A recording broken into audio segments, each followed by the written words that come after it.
포스트 코로나 시대 다양한 경기 부양책이 거론되면서 21대 국회의 역할도 중요해지고 있는데요. 그런 가운데 주목받고 있는 사람이 있습니다. 금융경제 전문가이자 국회의원으로 금융소비자의 권익 보호와 자본시장 선진화에 앞장서고 싶다는 이 사람. 김병욱 의원과 함께 대한민국 금융혁신 방향에 대해 이야기 나눠봅니다. 네, 저성장 저금리 시대에 코로나19로 인한 경기 침체까지 더해지면서 국내외 경제가 어려움을 겪고 있는데요. 내수 경제를 활성화시키고 우리나라 자본시장의 경쟁력을 높이려면 어떻게 해야 할까요? 김병욱 국회의원과 함께 이야기 나눠보도록 하겠습니다. 안녕하십니까? 네, 안녕하세요. 네, 먼저 당선을 축하드립니다. 그런데 이제 코로나19 사태로 그 유권자들과 만나는데 상당히 어려우셨을 것 같아요. 그렇죠. 어떻게 선거운동을 하셨나요? 아무래도 유권자들을 직접 만나서 악수하고 눈도 맞추고 해야 되는데 제가 또 그걸 잘해요. 네. 잘하는데 이번에 그걸 네. 못했습니다. 그래서 네. 제 같은 경우는 우리 큰아들이 네. 싸이의 예술이야 노래를 개사를 해서 우리 큰아들이 직접 선거 로고송을 불렀어요. 진심을 담아서 네. 아빠를 사랑하고 아빠가 지역의 일꾼입니다. 네. 라는 것을 이제 큰아들의 입장에서 노래로 전달했죠. 네. 그런 것들이 상당히 조금 어필을 하지 않았나 싶고요. 네. 그러면 저 또 이 유권자로부터 편지 같은 걸 제가 몇 통을 받았습니다. 아, 그래요? 예. 예. 어떤 내용이 어떤 뭐 내용인가요? 지난 4년간 다 우호적인 편지죠. 예, 예. 4년간 의정 활동 열심히 했고 뭐 어떤 편지는 정말로 어머님 때문에 이사를 안 가겠다. 그런 네, 편지도 예. 있었고요. 힘과 용기를 얻고 선거운동을 열심히 했었죠. 네, 참 뿌듯하셨을 것 같아요. 네. 네, 이제 코로나19로 인해서 내수 경제가 굉장히 어려운 상황인데 네. 이를 극복하기 위해서 국회가 지난 수요일에 예. 긴급 재난지원금 그렇죠. 추경안을 의결을 예. 했잖아요. 예, 예. 그런가 하면 이제 문재인 대통령이 경제를 살리기 위해서 한국판 뉴딜 정책을 추진하겠다 이렇게 예, 예. 밝혔어요. 근데 아직 이제 대체적인 윤곽만 나왔을 뿐 구체적인 내용이 안 나오다 보니까 이게 어떤 방향으로 흘러갈지에 대해서 굉장히 궁금하신 분들도 많을 텐데 의원님께서는 어떤 방향으로 이런 것들이 흘러가야 된다고 생각을 하시나요? 예, 기본적으로는 이제 한국판 뉴딜 정책이 이제 미국의 네. 경제 대공황을 벤치마킹했다고 볼 수 있겠죠. 그때 미국의 1930년대에 경제가 워낙 어려웠을 때 유효 수요를 창출하기 위해서 뉴딜 정책을 썼거든요. 예. 지금 우리나라의 이 코로나19에 저음한 우리 경제도 네. 또 공급 측면이나 수요 측면에서나 상당히 밸류 체인이 무너지고 있을 가능성이 있다고 봅니다. 네. 이것을 어떻게 빨리 선제적으로 잘 대응을 할 것인가 이런 정부의 고민이 이제 한국판 뉴딜 정책으로 네. 나왔다고 보는데요. 특히나 일자리 네. 50만 개를 목표로 하고 있는데요. 네. 일자리 창출을 위해서 어떠한 경제 부흥 정책을 쓸 것인가라는 구체적인 그림은 정부 산하기관과 민간 사이드에서 아마 좀 더 정교하게 노력을 해서 결과물이 나오지 않을까 이런 생각인데요. 한국판 뉴딜 정책은 저는 속도가 생명이라고 생각합니다. 예. 속도가 생명이고 할 수 있으면 무엇이든지 해야 된다고 생각합니다. 예. 완벽한 그림을 갖고 완벽한 준비를 갖고 하는 것도 하나의 방법이지만 지금처럼 이렇게 급격하게 이 기반이 무너지고 있을 때는 일단 기반을 복구하는데 총력을 기울여서 재정 지원을 하고 모자란 부분이 있으면 차근차근히 보완을 해 나가는 그런 생각으로 접근을 해야 되지 않느냐. 그래서 저는 우리나라 기재부가 좀 더 적극적으로 좀 생각을 해볼 필요가 있다라는 생각을 해요. 이런 그 수입과 지출의 균형을 맞추는 밸런스 위주의 재정 정책이 아니라 좀 더 과감하면서도 선제적으로 그리고 더 무너지기 전에 네. 우리가 일단은 최대한 이 재정 지출을 통해서 국가가 마중 역할을 적극적으로 해 나간다. 그런 자세로 이 한국판 뉴딜 정책을 입안해 주기를 부탁드리겠습니다. 네, 너무 늦지 않게 빨리 예, 해야 그렇죠. 된다 이런 말씀이신데요. 경기가 어려운 만큼 이제 조만간 출범하게 될 21대 국회 역할도 상당히 중요해질 것 같은데요. 경제를 살리기 위해서 21대 국회가 어디에 좀 노력을 해야 된다고 생각하십니까? 정말 21대 국회가 중요하죠. 네. 20대 국회가 최악의 국회라고 비판을 많이 받았고 저도 20대 국회의 구성원으로서 정말 죄송하게 생각합니다. 그래서 21대 국회는 정말로 싸우지 않고 예. 정쟁하지 않고 일하는 국회가 꼭 돼야 된다 생각합니다. 그리고 일을 하기 위해서는 서로가 협치를 해야 되고요. 협치를 하기 위해서는 서로가 양보할 부분, 네. 타협할 부분이 있으면 용기 있게 양보도 하고 타협도 하면서 구체적으로 성과를 내는 저는 21대 국회가 되어야 된다고 생각하고요. 그중에서 핵심적인 것은 네. 역시 혁신성장을 지원하고 규제를 과감하게 혁파할 수 있는 그런 선도 법안들을 하루빨리 처리하는 그런 멋진 국회가 되기를 바랍니다. 네. 증권 쪽에 원래 몸을 담으셨다가 예, 예, 이제 예. 20대 국회에 입성하셨고 예. 21대 재선에 성공을 하셨는데 처음 국회의원에 도전하게 된 계기가 뭔가요? 저는 이제 국회에서 최초의 증권맨 출신 국회의원이죠. 네. 뭐 하여튼 얘기하려면 상당히 긴데요. 네. 어떤 사회 변화와 사회 개혁에 대한 관심이 상당히 많았습니다. 많았고 제가 직장생활 할 때도 노동자 활동도 했었고요. 네. 결정적인 계기가 된 것은 노무현 대통령의 그 후보 단일화. 네. 그 합의가 노무현 대통령께서 지지율이 떨어지면서 네. 후보 단일화가 번복되는 그런 위기를 제가 언론을 통해서 봤고 이거는 정말로 비민주적이다. 그런 속에서 이제 노무현 대통령을 지켜야 되겠다. 네. 그때는 제가 정치를 하겠다 이런 차원에서 지킴이 활동을 한 것이 아니라 네. 서포터즈의 일원으로서 그래서 노무현 대통령 지킴이 활동을 하면서 네. 좀 더 정치에 발을 디디게 됐고요. 저희 성남 지역에서 이재명 현 경기도지사 네. 그리고 우리 분당을의 손학규 전 대표의 보궐선거 이런 것들을 함께 활동을 하면서 국회에 입성을 하게 됐습니다. 20대 국회에서 이제 정무위원으로 활동을 하셨잖아요. 예. 아무래도 예. 이제 전문성이 있으시니까 그러셨을 텐데 경제 관련 현안에 대해서 법안을 발의하신 것으로 알고 있어요. 어떤 법안들인지 좀 소개를 해주시죠. 제가 20대 국회에서 전반기는 이제 교육문화 쪽에 일을 했었고요. 네네. 이제 하반기는 정무위원회에서 일을 했습니다. 하반기 정무위원회 법안 중에서 가장 인상에 남는 법안은 아무래도 신용정보법, 네. 데이터법이죠. 데이터법. 네. 가장 안전하게 데이터를 잘 쓰는 대한민국을 만들자. 네. 그런 차원에서 데이터 3법이라고 그러죠. 네. 그중에서 신용정보법이 저희 정무위원회 소관이었고 정말 많은 상고 끝에 통과가 됐고요. 그리고 정권거래세 인하. 네. 증권거래세가 0.05%를 인하시켰습니다. 예. 아마 한 23년 만인데요. 네. 23년 만에 증권거래세 단일 세목으로는 18%를 인하한 거죠. 예. 물론 궁극적으로는 폐지의 네. 길을 가야 되는데 폐지 과정에 점진적 인하를 통해서 폐지를 해야 되지 않느냐 그런 생각을 하고 있고요. 그리고 이제 공매도의 한시적 금지. 네. 코로나19로 인해서 상당히 주가가 급락을 하고 공매도라는 것이 주가 하락기에는 하락을 가속화시킬 수 있는 위험이 있거든요. 예. 그래서 여러 가지 제도적 개선이 필요합니다. 업택률 예외 조항을 줄인다든지 공매도 가능 종목을 제한한다든지 여러 가지 제도적 보완이 필요한데 일단은 그 보완이 되기 전까지는 공매도를 한시적으로 금지해 달라라는 입장을 계속 발표를 했고 금융위에서 그걸 받아들여서 지금 6개월 기간, 그렇죠. 6개월간 공매도가 이제 한시적으로 금지 네. 중에 있죠. 그리고 기업 경영 활동을 지원하고 내수 활성화를 위해서 기업 접대비를 제가 2배까지 상향시키는 법안을 통과시켰습니다. 그래요? 예. 잘 모르시는데요. 네네. 저희가 접대비 네. 그러면 되게 부정적이잖아요. 네, 그렇죠. 근데 접대비는 기업 경영 활동의 필수 불가결한 항목이잖아요. 네. 근데 그동안에 접대비라는 단어가 갖고 있는 부정적 뉘앙스 네. 때문에 상당히 제한적으로 이렇게 운영이 돼 왔는데 기업이 경영 활동을 더 적극적으로 마케팅이라든지 대외 활동을 적극적으로 하기 위해서 접대비를 쓰겠다. 그리고 쓸 여력이 있는 기업들은 네. 그걸 쓰게 하자는 거죠. 네. 그래서 기업 경영도 지원해주고 그럼 그 돈이 어디로 가겠습니까? 시중에 흘러 들어가는 거죠. 네. 그래서 시중에 식당이라든지 이런 골목 상권에 돈이 흘러 들어가게 해서 어려움을 겪고 있는 이런 내수 경제에 좀 도움이 됐으면 하는 생각이고요. 이 방송을 듣는 중소기업이나 혹시 기업인들 계시면 네. 접대비 조금 더 여유 있게 쓰시고 그 돈이 우리 내수 경제 활성화에 조금이나마 도움이 되는 역할을 했으면 좋겠다 그런 말씀드립니다. 네. 뭐 부정하게만 쓰지 않으면 많이 쓰는 게 좋겠죠. 그리고 지금은 예.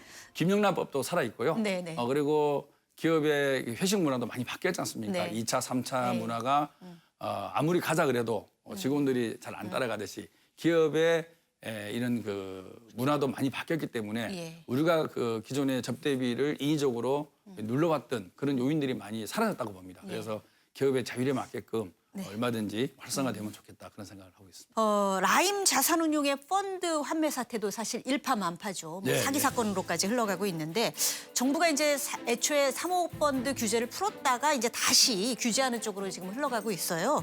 그래서 라임 사태의 이번에 그 본질이 뭐고 그 사모펀드 관련한 정책은 앞으로 어떻게 해야 한다고 생각을 하시는가요? 그 작년에 있었던 DLF하고 네. 라임에 있어서의 사모펀드는 조금 다른 문제죠. 네. DLF 사태는 이제 우리나라의 금융권이 상품에 대해서 제대로 설명도 안 하고 특히나 이제 고령자에게 네. 팔았지 않습니까? 그래서 일종의 불안전 판매의 전형이라고 생각하시면 되고요. 예. 그리고 라임 사태는 하나의 펀드가 이제 뭐 폐쇄형도 있고 개방형이 있는데 이제 언제든지 환매를 요청할 수 있는 그런 개방형 펀드인 경우에 수익률을 높이기 위해서 소위 매자닌 상품을 많이 있는 거죠. BW나 네. CB 뭐 이런 건데요. 수익률을 높이기 위해서 그런 상품을 편입을 하다 보니까 환매 요청이 들어오면 그것이 유동성이 떨어지다 보니까 예. 이게 현금화가 안 되는 거죠. 그래서 지금 이런 라임 사태가 빚어지고 있거든요. 환매 중단 사태라고 네. 그러죠.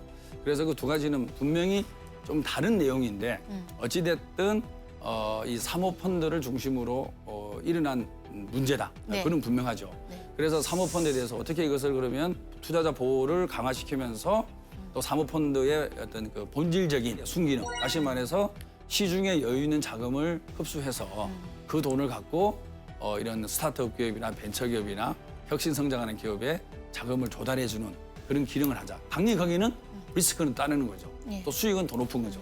이런 순기능을 살리는 사모펀드를 계속 육성을 시켜야 되는데 이것이 사모펀드가 문제가 생겼다 그래서 규제를 도입하다 보면 사모펀드가 발전하는 데 있어서 이제 한계가 되는 거죠. 그래서 그러지 말고 펀드를 자연스럽게 판매하게 하고 일정 기간 내에 펀드를 리콜할 수 있는 권리, 다시 말해서 취소할 수 있는 권리를 투자자한테 주고 규제를 하지 말자 이런 걸 제안했는데 결국엔 금융당국에서는 금액을 1억에서 3억으로 올리고 뭐 등등해서 이제 규제를 강화를 강화하는 해나가고 쪽으로. 있습니다. 그래서 저는 예.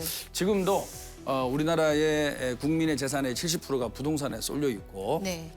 부동산 망국론이라고 얘기할 정도로 부동산을 주변으로 한 여유 자금이 모여 있죠. 이 돈을 금융시장과 자본시장으로 돈을 옮겨와야 되는데 그러려면 사모펀드는 계속 활성화 나가고 사모펀드를 활용한 잘못된 문화가 있을 때는 과감한 징벌로 그것을 다스린다 그러면 다시는 그와 같은 잘못들이 반복되지 않을 것이다.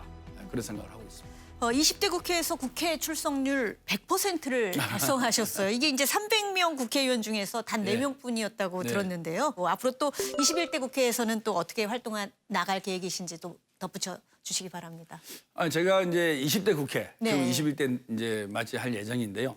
20대 국회 출마했을 때 가장 많이 듣던 얘기가 국회의원은 도둑놈이다. 네. 그리고 네. 갑질한다.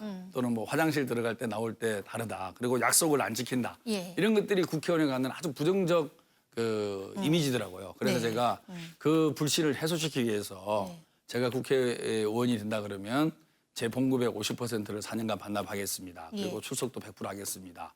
그리고 국회의원 국민소환제 법을 발의해서 국회의원이 헌법과 법률이 위배될 때는 임기 중이라도 여러분들이 소환하게끔 하겠습니다. 이런 공약을 한 거죠. 예. 그 공약을 지킨 건데요. 저는 국회의원이 국회 출석하는 것은 선택이 아니라 당연한 의무라고 생각합니다. 그래서 우리가 직장인이 네. 직장생활하면 출근 다 해야 되잖아요. 그래 월급 네. 나오는 거 아닙니까? 네. 특히나 이제 언론에 나오는 것은 이제 본회의나 상임위 위주로 출석률을 체크하는데 사실 국회 생활하다 보면 가장 중요한 상임 회의가 네. 법안소위예요. 법안소. 네. 법안소위가 성원이 안 돼 갖고 회의를 개최를 못 하고 이런 경우도 있거든요. 네. 그래서 앞으로는 법안소위에 얼마나 의원들이 잘 참석하고 어떤 발언을 하는지 네. 그런 것들이 상당히 중요한 체크 포인트가 돼야 된다. 그런 생각을 하고요. 항상 일하는 국회에 있어서 핵심은 회의 때 네. 한 번도 결석하지 않고 출석해서 민의를 대신해서 어정활동 열심히 하는 그런 국회의원의 모습이 필요하다 그런 생각을 하고 있습니다. 네. 그럼 앞으로 이제 상임위 차원에서 어떤 네. 부분에 역점을 두고 활동할 계획이신지도 좀 말씀해 주시죠. 예. 여러 가지 영역에서 관심이 있는데요. 네. 저는 우리나라의 노후 준비 상태, 우리나라의 공적 사적 연금이 총 7개에 달하는데 공적 사적 연금을 관할하는 부처가 네. 또 다 달라요. 예. 부처도 7개입니다. 네. 그리고 수익률도 아주 들쑥날쑥하죠. 네. 가장 수익률이 좋은 곳은 국민연금이고. 그래서 저는 연금청을 신설할 필요가 있다 생각을 합니다. 네. 다시 말해서 국민의 노후를 국가가 책임지는 모습을 보일 필요가 있다는 것이죠. 그리고 젊을 때부터 돈에 여유가 생기고 이러면은 연금에 투자하고 저축하는 이런 습관을 길러서 연금이라는 건 일정 기간 손을 못 대는 거죠. 네. 그래서 국가도 연금을 중심으로 노후 설계를 준비하는 모습을 보여주고 개인도 그러한 금융 투자의 습관을 기르고 이렇게 되는 것을 범국가적으로 준비를 해 나가야만 이 저출산 고령화 시대에 우리가 어느 정도 노후 준비를 할 수 있지 않을까. 그래서 연금에 대한 종합 계획과 그다음에 준비를 해 나가는 국가의 컨트롤 타워 연금청을 좀 신설하는 부분을 좀 집중적으로 좀 연구를 해보고 싶고요. 그다음에 이제 증권 시장이라는 것이 사실 조금 왜곡돼 있는 인식이 있죠. 돈 있는 사람들의 그들만의 리그다 네. 이런 어떤 네. 인식이 있는 게 분명한데요. 기업 성장을 도모하고 혁신 성장을 이끌어내기 위해서는 기업의 자금줄이죠. 이 네. 증권 시장과 자본 시장이 발달하지 않고서는 불가능하죠. 정말 시중에 이 많은 유동 자금과 유휴 자금이 부동산이 아닌 기업의 자금을 제공해주는 증권 시장으로 올 수 있게끔 그런 제반 여건을 만들어주는데 최선을 다할 생각입니다. 마지막으로 이제 앞으로의 각오 그리고 이제 국민들 또는 동료 의원들에게 이제 당부하고 싶은 말씀이 있다면 좀 해주시죠. 정말 저는 국회가 중요하다고 생각합니다. 네. 사회의 갈등 그리고 시대 정신을 구현하기 위해서는 국회가 제대로 서야만이 가능하다고 보거든요. 저는 우리 국회의원도 정말 국민을 대신해서 일한다. 네. 국민의 심부름꾼이다. 라는 생각을 가슴 깊이 새겨는 생각하고 있습니다. 나는 국민이 있기 때문에 존재하는 거거든요. 저 김병욱이가 국회의원인 게 아니라 네. 우리 분당을 유권자를 대신한 심부름꾼 국회의원 김병욱이죠. 네. 그런 생각을 갖고 지금까지 저는 나름대로 열심히 정치를 해왔고요. 앞으로도 네. 그 생각 변함없이 국민의 심부름꾼이 되겠다는 생각을 하고 있습니다. 네. 21대 국회에서도 우리 경제 그리고 국민들을 위한 그 네. 도움이 되는 그런 의정 활동 펼쳐주시길 바라겠습니다. 네, 오늘 감사합니다. 좋은 말씀 감사합니다. 네.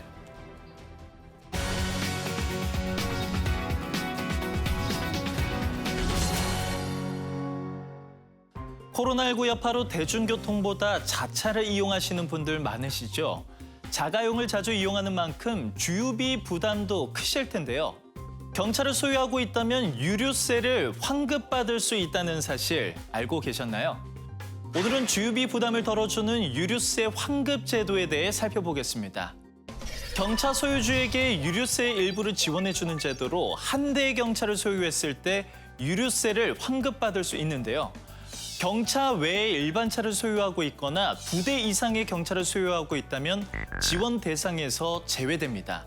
다만 경차의 종류인 경영 승용차와 경영 승합차를 각각 한 대씩 소유하고 있다면 유류세 환급을 받을 수 있다고 하니까 참고하시기 바랍니다. 유류세 환급 대상자라면 유류 구매 카드를 이용해 혜택을 받을 수 있는데요. 카드는 지정된 세 곳의 카드사를 통해 발급 신청하면 됩니다. 유류 구매 카드는 체크카드와 신용카드로 발급 가능한데요. 신용카드는 매달 결제 금액에서 할인 금액이 차감돼 청구되고요. 체크카드는 할인 금액을 제외한 금액만 결제됩니다. 유류 종류에 따라 할인되는 금액도 다른데요. 휘발유는 리터당 250원, LPG는 킬로그램당 275원을 지원받을 수 있고요. 연간 20만 원까지 환급받을 수 있습니다. 유류비 환급제도, 경차를 갖고 계신 분들이라면 참고해 혜택 받으시길 바랍니다. 지금까지 머니톡톡이었습니다.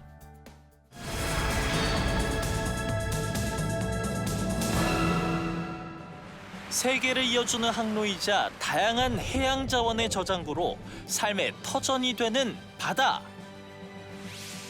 바다의 역할이 다양해질수록 바다 위 안전은 더욱더 중요한데요. 선박과 여객선의 안전관리는 기본, 해양사고 예방까지. 바다의 교통안전을 책임지는 한국해양교통안전공단. 안전한 바닷길을 만들겠다는 이현승 이사장과 함께 이야기 나눠봅니다. 네, 육상엔 자동차가 있듯이 바다에는 배가 교통수단으로 이용되죠. 우리나라에는 10만여 척의 선박과 160척에 이르는 여객선이 있다고 합니다.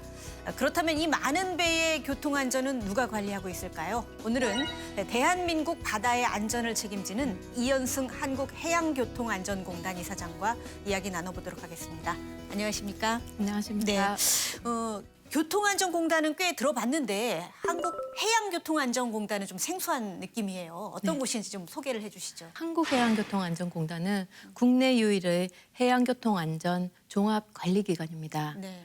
육상의 한국교통안전공단과 유사하게 우리나라 연안의 9만 8천 척의 선박안전검사와 그리고 연안여객선의 안전 운항관리, 그리고 안전 친환경 연구 개발, 해양안전 교육 문화, 방송, 네. 국제협력 사업 등 해양사고 예방을 위한 업무와 해양교통안전 체계 운영 관리를 통해서 국민의 생명과 재산을 보호할 목적으로 설립되었습니다. 세상에서 가장 안전한 바닷길을 만들겠다라는 비전을 가지고 지난 7월 1일 안전한 바다, 깨끗한 바다, 그리고 스마트한 바다, 행복한 바다를 이루겠다는 4가지 약속과 함께 40년 역사의 선박안전기술공단을 뒤로하고 한국해양교통안전공단으로 출범하게 되었습니다. 네. 그 선박안전검사는 원래 기관이었는데 네. 자, 해양교통안전의 전반을 다루는 기관으로 이제 거듭나게 된 거잖아요.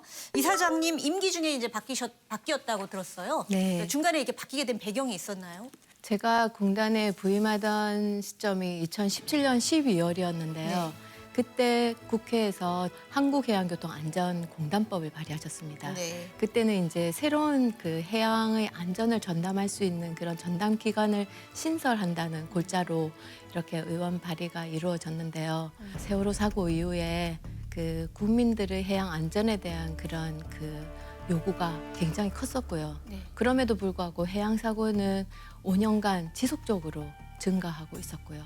이러한 필요성에 대한 공감대가 국회하고 그리고 정부가 그리고 이제 국민의 염원에 따라서 이런 공단이 출범을 하게 되었습니다. 그렇다면 이제 한국해양교통안전공단으로 출범한 후에 가장 핵심적으로 추진하는 사업이 뭔지 좀 구체적으로 얘기를 해주시죠. 네, 저희 공단이 이제 그 출범하면서 네. 10년 내 해양 사고 50% 저감, 그리고 인명 사고 50% 저감. 네. 그리고 그뿐만 아니라 이제 선박에서 발생되는 여러 가지 미세먼지 그리고 대기오염물질을 네. 관리 저감하기 위한 그런 사업들을 하기 위해서 이제 30여 가지 중장기 신규 사업을 발굴했습니다. 대표적인 것들이 이제 선박 안전 검사 고도화를 위한 선박 검사소를 네. 만드는 것입니다. 네. 그리고 또 운항 중에 면밀히 선박의 안전 상태를 모니터링하기 위해서 중앙에 중앙 이제 상황 관리실을 만들고 본부에서 직접 이제 전국 연안에 있는 여객선의 안전을 관리하는 그런 중앙 관리 시스템을 만드는 것.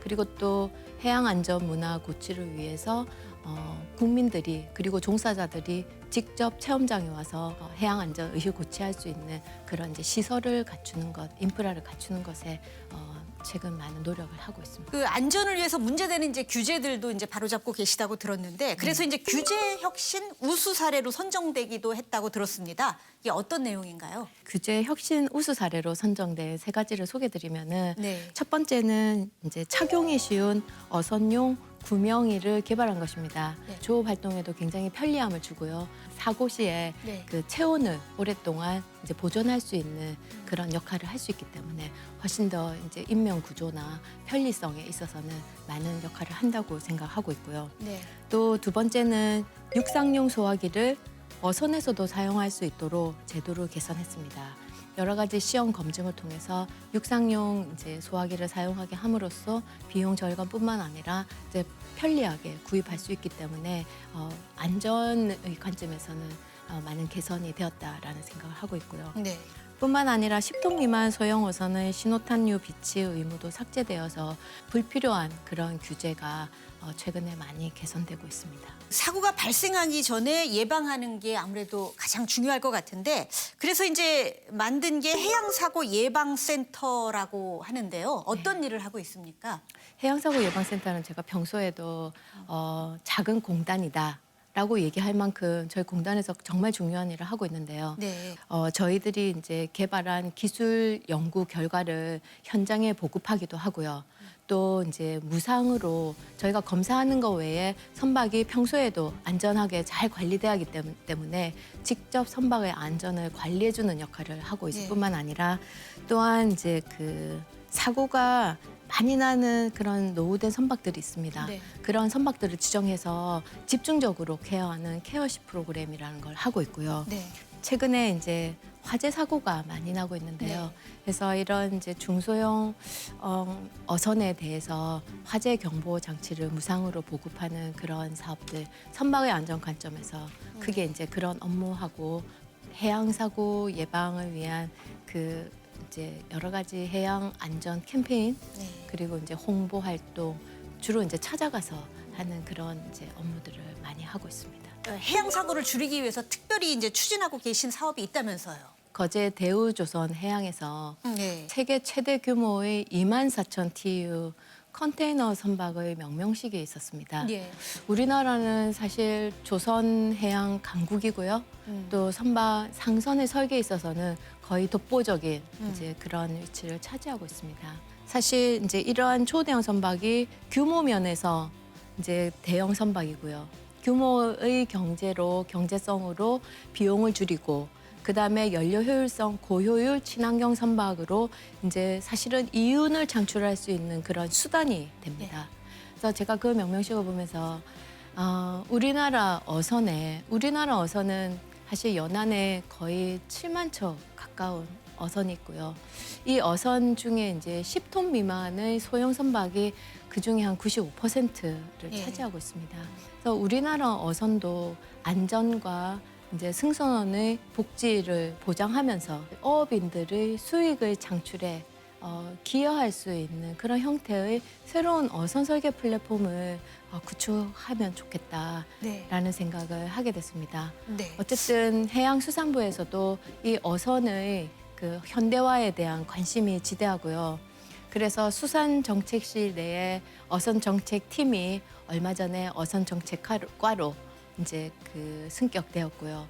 저희 공단에서도 최근에는 이제 해양교통안전공단으로 이렇게 이제 출범하면서 이제 어선의 현대화에 더 많은 노력을 기울이고 있습니다. 그 여객선을 이용하는 국민의 안전을 위해서도 그 안전관리 체계에 많은 변화를 주었다고 들었습니다. 어떤 변화가 있었나요? 2015년에 네. 그 해운조합으로부터 운항관리 업무를 인수받을 때는 예. 11개 센터에 이제 그 운항 관리자가 약 70여 명이었습니다. 현재는 이제 140여 명으로 그 운항 관리자가 관리를 하고 있는 이제 직원 수가 많이 늘었고요. 뿐만 아니라 이제 출항전 점검과 역에서 운항 모니터링을 강화해서 안전 체계를 구축하는데 많은 이제 노력을 하고 있습니다. 또한 그 여객선 안전관리 책임자 전문 교육기관으로 지정이 돼서 저희가 직접 관리하는 것 외에도 네. 안전을 할 수 있는 그런 이제 기반을 마련을 하고 있고요. 또한 그 우리가 자동차를 운전할 때 활용하는 이제 내비게이션과 같은 그런 이 내비게이션이 해상에도 이제 도입이 될 예정입니다. 그래서 이런 이제 운영 보급을 위한 사업들을 저희가 하고 있고요. 해양교통 안전 중앙 제어 시스템 을 구축해서 재난 대응 체계를 마련하고 24시간 해양교통 상황실을 운영할 계획입니다. 그 스마트한 해양 국가가 진정한 이제 해양 강국으로 가는 이제 지름길일 것 같은데 4차 산업혁명 시대에 말맞춰서 준비하고 계신 게 있나요? 가장 핵심적으로 네. 지금 준비하고 있는 사업이 이 빅데이터 기반의 해양 안전 정보 통합 활용 체계 구축입니다. 네. 말하자면 이제 빅데이터 플랫폼을 구축해서 모든 정책을 결정하는 수단으로 그리고 기술 연구의 수단으로 저희가 현장에서 이루어지는 여러 가지 이제 안전 활동의 기반이 되는 이제 데이터 기반의 그런 의사결정을 하기 위한 그런 통합 플랫폼을 구축하는데요. 여기에는 우리가 가지고 있는 선박의 정보 그리고 운항의 정보뿐만 아니라 네. 여러 이제 유관 기관에서 하고 있는 그런 다양한 데이터들을 공유해야 되는 그런 부분들이 있고요. 또 나아가서는 이제 IMO에서 구축하고 있는 이제 그 해사 안전 정보들이 있습니다. 그런 정보와도 연계를 해서 네. 이제 모든 의사 결정에 이러한 근거 자료로 활용할 수 있는 해양 교통 빅데이터 구축 사업을 추진하고 있습니다. 해양 교통 안전을 위해서는 국제 협력 분야도 굉장히 중요할 텐데 이 분야에서 또 어떤 일들이 이루어지고 있나요? 공단은 2018년부터 네. 국제해사기구 전문 대응 기관으로 지정되어 국제화 수행 업무를 수행하고 네. 있습니다. 국제법 수용 및 이행 그리고 개도국 대상 ODA 사업 기술 협력 사업 추진에 박차를 가하고 있습니다. 또한 공단은 지난 3월 국제해사 업무의 체계적인 수행을 위해 국제해사 업무 TF를 신설하였고요. 국제협력 사업을 본격적으로 추진하기 위해서 준비를 하고 있습니다. 또한 개발도상국 회사 전문가들 대상으로 교육 프로그램인 온실가스 부분과 해상 안전 분야에 있어서 이런 교육 프로그램을 수행하기 위해서 국제해사 교육센터를 설립할 예정입니다. 마지막으로 한국해양교통안전공단 이사장으로 이루고 싶은 목표나 계획이 있다면 좀 말씀을 해주시죠. 네, 지난 1년간 네. 굉장히 많은 변화를 겪었고요. 정말 많은 새로운 업무들이 생겼습니다.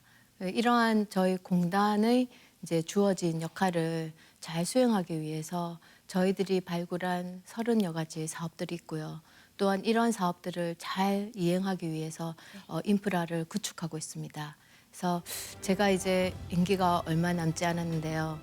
이러한 일들이 이제 지속적으로 체계적으로 잘 이행될 수 있도록 네. 저희 공단의 직원의 역량을 강화하고 새로운 우수한 인재를 영입하는 것 외에도 이러한 이제 업무를 수행할 수 있는 기틀을 마련을 해서 어떤 이제 외부적인 영향이나 실현에도 굳건하게 우리 공단이 우리의 소임을 다할 수 있는 그런 체계가 마련될 수 있도록 남은 임기 동안 집중하도록 하겠습니다. 깨끗하고 안전한 바다를 만들기 위해선 공단뿐 아니라 국민들이 함께 노력해야겠죠. 모두가 관심을 갖고 협력해서 우리나라가 해양 강국으로 거듭날 수 있길 바라겠습니다. 오늘도 토요 포커스를 시청해 주신 여러분 고맙습니다.